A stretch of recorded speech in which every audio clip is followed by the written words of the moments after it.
Salatu wassalamu ala Sayyidina Muhammadin Rasulillah wa ala alihi wa ashabihi wa man tabi'ahu wa mawala.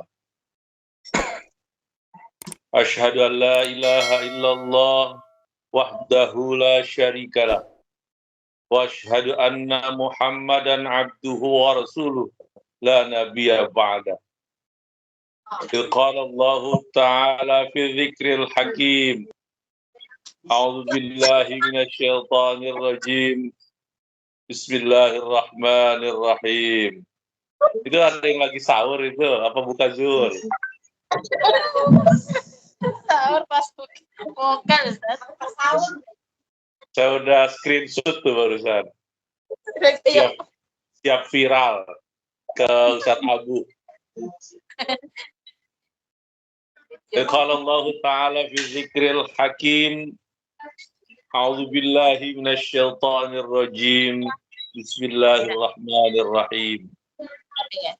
Ya ayyuhalladzina amanu kutiba alaikumus syiyam kama kutiba alal ladzina min qablikum la'allakum tattaqun. Di ayatin ukhra. A'udzu billahi minasyaitonir rajim. Bismillahirrahmanirrahim. Ya ayyuhalladzina amanu taqullaha haqqa tuqatih wa la tamutunna illa wa antum muslimun. Shadaqallahul azim wa shadaqa rasuluhul karim wa nahnu ala dzalika minasyahidin wa syakirin. Rabbi shrah li sadri wa yassir li amri wahlul 'uqdatam min lisani yafqahu qawli, amma ba'du. Jadi tema ngaji kita pada siang hari ini adalah Ramadan, bulan memanen amal saleh. Mudah-mudahan kita diberikan keleluasaan oleh Allah Subhanahu wa Ta'ala, kemudahan, kekuatan dan kemauan untuk meningkatkan ibadah kita sepanjang bulan Ramadan. Alhamdulillah, per hari ini, hari apa sekarang? Hari Ahad, tanggal 17 Maret 2024, sebagian dari kita sudah ada yang memasuki hari ke-7 bulan Ramadan. Nah, ini yang mengikuti fatwa penghitungan kalender Hijriah dari Muhammadiyah. Ada juga yang sudah berpuasa di hari ke-6 hari ini yang mengikuti keputusan pemerintah Hong Kong, otoritas Hong Kong dan pemerintah Indonesia serta Nahdlatul Ulama dan lain sebagainya, yang menerapkan metode ru'yah. Kalau Muhammadiyah kemarin kan menggunakan metode hisab. Gitu. Kemudian, ya itu semua tergantung kita bermulai puasanya mulai tanggal 11 atau tanggal 12 kemarin. Masing-masing punya dasar metodologis kapan memulai puasa satu Ramadannya. Ini teman-teman baik yang puasanya mulai tanggal 11 maupun tanggal 12 sama-sama harus kita syukuri. Sebab berapa banyak sahabat dan saudara muslimah kita yang masih bercanda gurau dengan kita di bulan Rajab dan Sya'ban, namun tidak lagi bisa kita jumpai, tidak bisa kita temui, tidak bisa lagi kita hubungi, tidak bisa kita ajak bercanda, tidak bisa kita kirimin WhatsApp sejak tanggal 1 Ramadan lalu. Ajalnya sudah tiba, tidak sempat memasuki bulan Ramadan, sudah dipanggil oleh Allah Subhanahu wa Ta'ala. Beberapa hari kemarin pun kita lihat beredar di media sosial, ada sahabat saudara seperjuangan kita di Hong Kong yang harus dipulangkan dalam keadaan telah meninggal dunia. Kalau nggak salah namanya Siti Hanifa, betul. Pada ada yang lihat ininya, gambarnya, posternya? Nah, ketika kita semua sampai ke bulan Ramadan ini, bahkan sampai ke hari ke-6 dan ke-7, ini semua harus kita syukuri. Kita syukuri karena Allah dengan begitu mengabulkan doa-doa kita sejak bulan Rajab dulu. Ingat, kita berdoanya apa? Bismillahirrahmanirrahim. Allahumma barik lana fi Rajab wa Sya'ban wa ballighna Ramadan. Dan alhamdulillah itu sudah dipenuhi oleh Allah untuk kita sekarang yang sedang mengaji bersama. Oh, enggak tahu kita. Nanti kita sempat buka puasa apa enggak, Allah takdirkan. Mudah-mudahan kita diberikan umur yang panjang tapi bermanfaat dan berisi dengan hal-hal kebaikan. Semoga sebagaimana Allah sampaikan kita ke bulan Ramadan, Allah juga penuhi kehidupan kita di 2 bulan sebelumnya, yaitu di bulan Rajab dan Sya'ban, dengan keberkahan, kebaikan, dan ridhonya. Amin, amin, ya Rabbal Alamin. Bersyukur kepada Allah Subhanahu wa Ta'ala atas nikmat yang telah mengabulkan doa kita untuk bisa kembali bertemu dengan Ramadan tahun ini, bukanlah sekedar dengan mengucapkan hamdalah dan sujud syukur saja. Alhamdulillah ya Allah sudah sampai ketemu bulan Ramadan lagi. Tidak cukup dengan itu. Ditambah dengan sujud syukur. Sujud syukur, kemudian alhamdulillah ya Allah kau telah sampaikan kami kepada bulan. Tidak cukup berhenti di situ. Ya. Rasa syukur tersebut harus kita ekspresikan dengan 3 cara, yaitu pertama, bersyukur dengan hati. Yaitu dengan hati, dengan meyakini dan mengakui bahwa nikmat yang kita dapatkan ini, kita sampai ke Ramadan ini, berikut segala nikmat yang tak terhitung jumlahnya. Ya, dari sejak bulan Rajab sampai sekarang, kita masih bisa menikmati kesehatan yang Allah berikan. Kita masih bisa melihat, mendengar. Coba kalau kita sehat, hidup, tapi kuping kita budek, naudzubillah min dzalik. Enak apa enggak? Enggak enak. Kuping kita mendengar, tapi mata kita rabun, naudzubillah min dzalik. Enak apa enggak? Tapi lihat yang Allah berikan kepada kita dari bulan Rajab sampai sekarang, bahkan sepanjang hidup kita. Kita bisa melihat dengan jelas, mendengar dengan terang. Kita bisa berbicara, kita bisa bersenda gurau. Kita bisa makan enak, tidur pulas, betul? Di kantong kita selalu ada duit, betul? Itu semua rezeki dari Allah Subhanahu wa Ta'ala yang harus kita syukuri dan harus kita yakini itu. Ya, kalau kita sebutin satu persatu banyak sekali. Kita nggak perlu beli oksigen untuk menghirup udara bebas sehingga kita bisa bernafas. Ya. Nah, kita harus bersyukur dalam hati kita, mengakui bahwa itu semua dari Allah, pada hakikatnya adalah berasal dari Allah semata. Yang kedua, kita harus bersyukur dengan lisan. Selain kita mengucap hamdalah, alhamdulillahirabbil alamin, ya Allah atas segala nikmat-nikmat yang Kau berikan. Hamdan syakirin, hamdan na'imin, hamdan yuafi ni'amahu wa yukafi mazidah. Alhamdulillah. Selain mengucap itu, kita juga membicarakan kepada orang lain tentang nikmat yang Allah berikan sebagai bentuk rasa syukur dan pengakuan kepada Allah bahwa nikmat itu pada hakikatnya semua datang dari Allah Subhanahu wa Ta'ala. Fa bi ni'mati rabbika fahad. Kita membicarakan nikmat yang Allah berikan. Jangan juga Allah sudah kasih gaji. Sekarang gaji kalian berapa di Hong Kong? 4.000? 30. Iya, 4.800 ya? 730. 4.730 dolar. Kalau dirupiahin itu 9 jutaan. Masih gaji dulu. Ngomong ke teman kurang ini, ngomong ke saudara kurang itu, ngomong ke orang tua kurang ini, kurang itu.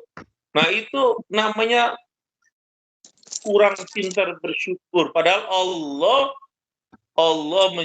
memerintahkan kita fa bi ni'mati rabbika fahaddits. Alhamdulillah, Mak. Gaji saya sekarang ini 4.730. Kalau kurs kali 2.000 aja itu udah banyak sih enggak Mak, tapi wakeh. Ya enggak? Coba bagikan dengan saudara-saudara kita, adik kita mungkin, keponakan kita yang kerja di Indonesia.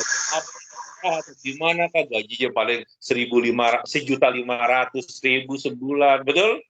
Atau sama-sama jadi PRT, pekerja rumah tangga di Indonesia, ada yang merantau ke Jakarta, ada yang merantau ke Semarang, misalnya orang Jawa Tengah, orang Jawa Timur merantau ke ibu kotanya itu Surabaya, gitu. Paling gajinya 2 juta, betul? Kadang cuma 1 juta, kadang paling 3 juta, udah gede banget tuh 3 juta, ya toh? Tapi kerjaan sama kita, kerja di rumah tangga, gitu. Mana di Indonesia mah bos-bosnya banyak nganggur, banyakan di rumah, ya toh? Masih disuruh mijitin bos kita. Kalau di Indonesia kan gitu. Di Indonesia kan PRT ini serbaguna, ngerokin, mijitin, bener nggak? Iya. Tapi di Hong Kong kan pekerjaan kita relatif lebih enak lah dibanding pekerjaan yang sama dibanding dengan Indonesia.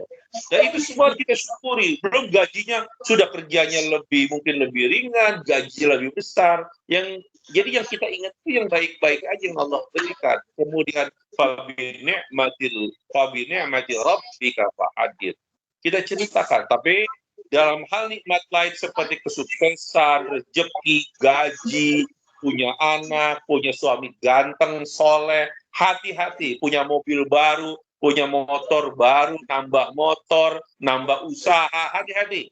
Kalau rezeki, sedang membicarakan rezeki dalam bentuk itu, jangan sampai kita salah niat, jangan sampai kita terjerumus ke kubangan ria. Untuk mensugesti orang boleh, ya, bagi cerita kebaikan boleh, tapi hati-hati jangan sampai kita masuk ke kubangan ria. Naudzubillah. Yang ketiga, selain dengan hati dan lisan, kita juga harus ekspresikan rasa syukur kita dengan perbuatan. Misalnya tadi kita sujud syukur, ya toh? Dengan sujud syukur kita bersyukur kepada Allah atas segala nikmat yang Allah berikan, termasuk nikmat kita diberikan umur yang cukup sehingga kita bisa merasakan Ramadan tahun ini. Selain itu, syukur dalam bentuk perbuatan juga bisa kita lakukan dengan cara melaksanakan berbagai ketaatan kepada Allah Subhanahu wa Ta'ala sepanjang bulan Ramadan ini. Jangan sampai Allah udah kasih rezeki kita nyampe ke bulan Ramadan seperti doa kita, wa balighna Ramadan ya Allah. Sepanjang Ramadan kerjaannya tidur aja, ya enggak? Setiap ada kesempatan tidur. Salah itu, ya. Allah berfirman, teman-teman, la in syakartum la azidannakum wa la in kafartum inna azabi lasyadid. Sesungguhnya jika kalian bersyukur pasti aku akan menambah nikmat kepada kalian, dan jika kalian mengingkari nikmatku maka sesungguhnya azabku sangat pedih. Nah, dengan bersyukur secara komprehensif. Jadi kalau tadi misalnya bersyukur dengan perbuatan itu, kalau tadinya kita nggak pernah khatam Quran, mari kita ikhtiarkan, kita usahakan semampu kita agar sepanjang Ramadan ini kita bisa khatam Quran. Amin ya rabbal alamin. Yang biasanya sudah biasa khatam Quran sebulan sekali, ayo kita ikhtiarkan kali ini Ramadan kita bisa khatam 2 kali dalam sebulan. Insya Allah kita ikhtiarkan. Pasti bisa, insya Allah pasti bisa. Kenapa? Karena ada kekuatan lebih yang mendorong kita untuk melakukan ibadah sepanjang bulan Ramadan ini. Ya. Dengan bersyukur secara komprehensif, artinya kita bersyukur dengan hati, lisan, dan perbuatan, insya Allah nanti Allah akan hadirkan banyak kebaikan kepada kita dalam menjalani kehidupan dan ibadah selama bulan suci Ramadan. Insya Allah nanti kita diberikan kemudahan oleh Allah untuk melakoni ketaatan dan menjalankan berbagai ibadah yang pahalanya berlipat-lipat ganda banyaknya. Ya.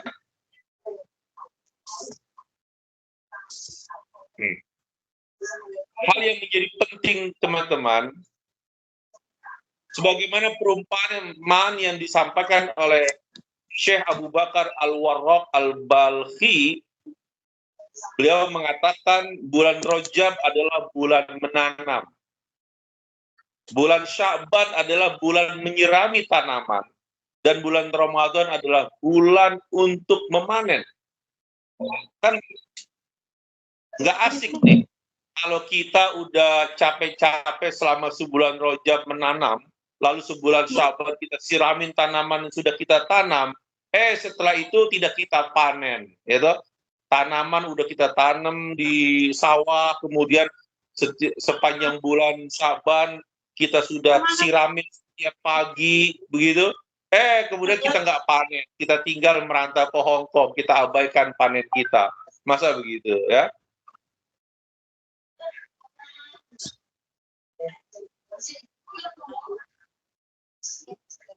Nah, jangan sampai kita begitu, ya.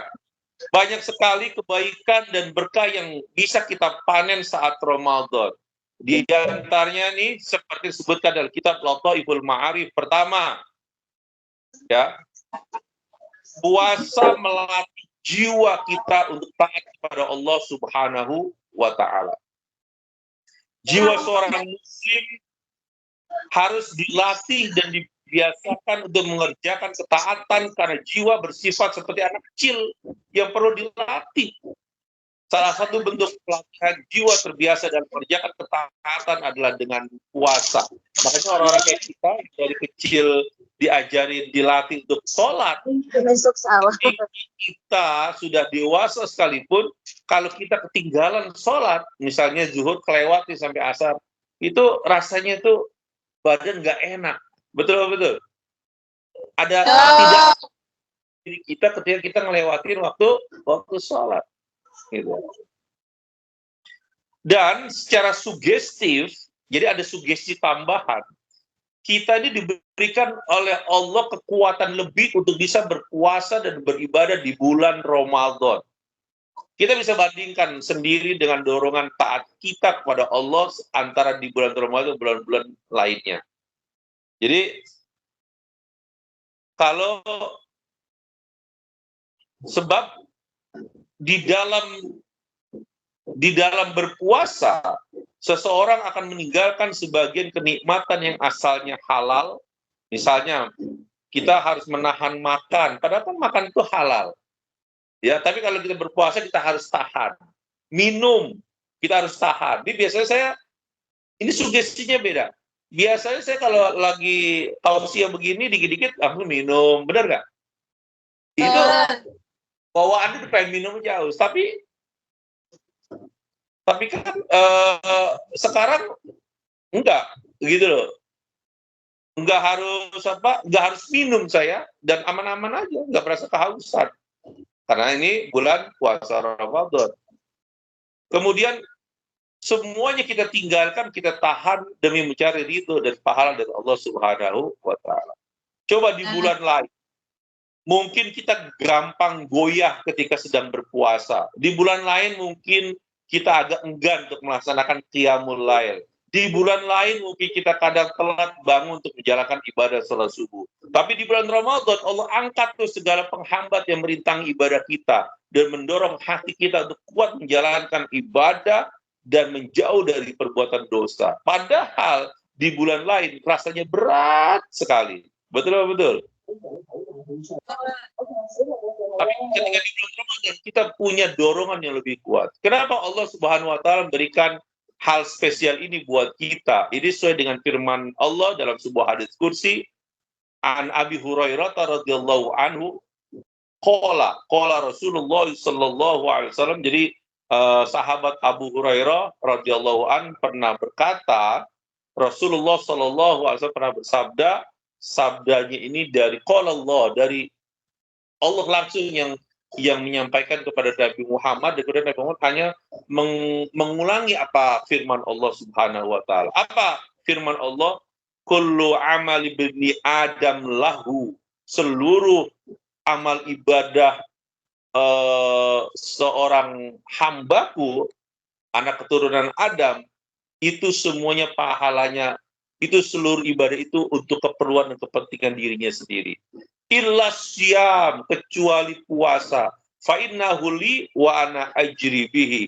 Kalau puasa itu ya, itu hanya untukku kata Allah, dan hanya aku yang akan membalasnya. Dari hadis lain Rasulullah bersabda juga dari an Abi Umamah radhiyallahu an, dari Abu Umamah beliau berkata, qala Rasulullah sallallahu alaihi wasallam, Rasulullah bersabda, alaika bis-shaum fa innahu la mithla lahu. Hendaklah kalian berpuasa karena tidak ada yang menyamainya. Itu yang pertama. Yang kedua, puasa juga menumbuhkan sifat sabar. Al-Imam Ibnu Rajab berkata, sabar itu ada 3 macam. Ini pernah saya sampaikan kalau nggak salah. Yang pertama, sabar di dalam mengerjakan ketaatan kepada Allah Subhanahu wa taala. Tentu saja nggak gampang buat teman-teman semua menjalankan puasa di negeri beton. Betul? Ya, gampang susah, gampangnya 2 kali, susahnya sekali, benar nggak? Apalagi buat yang punya majikan rada sensitif, rada bawel. Sebab mereka tuh paling nggak suka tidurnya terganggu. Nah, kita kadang menghadirkan suara klotek-klotek baik di kamar mandi untuk berwudu atau memanaskan makan untuk makan sahur. Nah, ini dibutuhkan kesabaran tingkat tinggi. Tapi saran saya nih, kalau sahur itu daripada kita bikin kerusuhan di rumah majikan, ya bikin orang bangun kaget, kemudian sudah begitu habis sholat tahajud atau habis sholat tarawih sendirian pakai mukena, nenek-nenek kaget bangun ngelihat kita pakai mukena, waduh, itu bikin kerusuhan namanya, bikin kerusuhan ya. Jadi kalau kita mau ke dapur kemana, apalagi berpotensi ada suara klotak-klotek, mukenanya dibuka dulu ya. Orang bangun tidur sama orang lagi waras itu beda. Betul. Saya pernah di tim lagi main, anak saya kan masih bayi, masih kecil lah ya, baru bisa main dan segala macam. Rumah saya diajak main, itu saya ditimpa, dipukul, saya biasa aja, namanya lagi main ya nggak, lagi main. Pernah saya lagi tidur pules, sama anak saya ditimpa jidat saya, kena jidat pakai HP. Saya kaget, saya bangun, hampir saya tabukin itu. Anak saya begitu saya sadar, astagfirullahaladzim, maafin ayah, saya sampai, ini serius, ini demi Allah, hampir kejadian begitu. Dia sampai ketakutan. Ini beda. Kita dalam keadaan terbangun, waras, sama kita kaget, bangun tidur, itu beda suasana kebatinan kita. Pernah ngerasain nggak kayak gitu? Itu luar biasa. Jadi hati-hati ya, dijaga. Ini anak saya sayang banget sama anak saya. Nggak mungkin saya colek kalau semarah apapun saya gitu ya. Nggak mungkin sama anak saya gitu. Tapi itu namanya saya bangun tidur hampir aja. Untung nggak kejadian, ya Allah ya salah. Ini hati-hati teman-teman. Hati-hati ya. Sama majikan juga begitu ya. Jadi saran saya nih, ini kan saya juga pernah di Hong Kong 11 tahun ya nggak. Saya itu kalau bulan puasa selalu saya taruh kurma di samping tempat tidur saya. Kadang-kadang malas juga bangun ya nggak. Jadi itu buat yang malas-malas bangun tuh kayak model kayak saya ya, cukup sahur makan 7 butir kurma ajwa yang hitam itu loh, kan legit banget tuh. Insya Allah pengalaman saya itu kuat buat sampai maghrib insya Allah. Justru kalau saya makan, apalagi makannya banyak, itu cepat lemes. Nah ini seperti yang diajarkan oleh Ustadz Dr. Zaidul Akbar. Mungkin teman-teman pernah sering ngelihat video beliau gitu ya. Jadi cukup 7 butir kurma. Pengalaman saya dulu, saya stok kurma karena saya mau kemana coba sahur, iya nggak? Kadang dulu tinggal di musola NU atau di kosan, udah pokoknya rungsep lah. Nah, ini bukan karena ada yang ngajari, tapi udahlah saya makan. Kalau kurma makannya ganjil kan kita udah biasa, udah tahu ya nggak? Kalau makanya saya siapin 7 gitu. Kalau 3 kurang takutnya, kalau 5 kurang, saya siapin 7 biar kenyang, ya nggak? Tapi kurma itu kadang-kadang sampai sore saya bisa gitu apa namanya? Kalau orang Betawi bilang tahap bersendawa. Itu kurmanya masih berasa itu. Ya nggak? Betul betul. Pasti ada yang pernah ngalamin ini. Ketawa-ketawa pernah ngalamin ini. Yang kedua adalah sabar dalam meninggalkan larangan Allah. Salah satu penyakit yang sering dihinggapi teman-teman di rantau adalah rasa kesepian dan kehampaan asmara. Ini hati-hati sekali, ya. Baik di Hong Kong maupun di Makau ini sama saja. Akibatnya apa? Ini nggak sepele. Akibatnya ini nggak sepele. Kesepian, rasa kesepian ini akibatnya nggak sepele. Akibatnya banyak yang harus menjadi korban penipuan. Ini saya bicara dalam konteks saya pengalaman sebagai wartawan, ya nggak? Kenal dengan laki-laki di medsos gampang tertarik dan gampang pula dimintai transfer duit, betul? Diminta transfer jadi gampang tuh kalau udah kena tipu gara-gara faktor kesepian asmara ini. Kemudian ini bisa menimpa siapa saja. Jangan berpikir, oh saya makan rajin ngaji, ikut kajian, aman lah. Santrinya Ustadz Abu aman lah. Hati-hati teman-teman, hati-hati. Termasuk ini bisa menimpa siapa saja, termasuk yang sering hadir di pengajian dan sering mendapatkan siraman rohani. Kan kalau dapat siraman rohani dan ikut pengajian kan ada pengingat dari para asatid, betul? Nah, masalahnya adalah si penipu ini kadang menyesuaikan diri dia itu. Kalau calon korbannya kelihatan solehah banget nih, kayak teman-teman misalnya, naudzubillah min dzalik, nanti tampilan mereka juga menyesuaikan. Panggilan yang digunakan juga menyesuaikan. Ngobrolnya anak anti, ya nggak? Ya nggak? Anak anti, akhi, ukhti panggilannya. Benar nggak? Menyesuaikan dia. Tapi ujungnya sama. Penampilannya berbeda nih penipunya sama. Tampilannya berbeda. Ujungnya sama lagi. Apa ujungnya? Diminta kirim duit mulu. Alasannya banyak. Berbagai alasan lah itu. Ya memang udah dia siapkan. Buat sedekah lah, buat infak lah, buat inilah, buat itulah, buat orang tuanya lah. Udah itu udah hafal banget lah saya itu dengan begitu. Ya, jadi hati-hati teman-teman, jangan sampai kita tidak bisa menahan sabar kita dalam hal meninggalkan kemaksiatan dan dosa. Nah, puasa mengajarkan kita untuk bisa bertahan dan bersabar. Dan sabar dalam menerima, yang ketiga adalah sabar dalam menerima takdir Allah yang menyakitkan. Nah, ini ujian sabar terberat menurut saya. Ini terkait dengan iman kita kepada qada dan qadar. Dan sebetulnya ini adalah rukun iman yang sangat penting untuk betul-betul kita imani. Begitu kita kuat meyakini bahwa semua yang menimpa kita adalah terjadi atas kehendak Allah Subhanahu wa taala, maka kelar itu hidup kita. Gampang susah kita tenang, sedih atau bahagia kita tenang, punya duit nggak punya duit kita tenang, punya suami atau jomblo kita tetap tenang. Jika sabar kita kuat, jika kita sabar dan kita kuat di lempengan ini, insya Allah akan berkurang tuh curhat-curhat agak jelas di media sosial, betul nggak? Gitu. Ini yang curhat-curhat di medsos, macam-macam isinya itu udah akan berkurang tuh kalau kita betul-betul meyakini tentang iman, qada dan qadar semuanya atas ketetapan Allah Subhanahu wa taala. Jenis sabar ini terkumpul di dalam ibadah puasa, sebab di dalam puasa terdapat sabar di dalam mengerjakan ketaatan kepada Allah, sabar di dalam meninggalkan apa yang Allah haramkan dari kelezatan syahwat, dan sabar untuk menerima apapun yang kita alami berupa rasa sakit dengan kelaparan dan haus, lemasnya badan dan jiwa. Kita nggak usah khawatir, Allah kalau kita bersabar, kita nggak usah khawatir, Allah telah menyiapkan segalanya. Saya ulangi, segalanya buat orang-orang yang bersabar. Allah berfirman di surah Az-Zumar, Innama a'udzubillahi minasyaitonirrajim, bismillahirrahmanirrahim, innama yuwaffas sabiruna ajrahum bighairi hisab.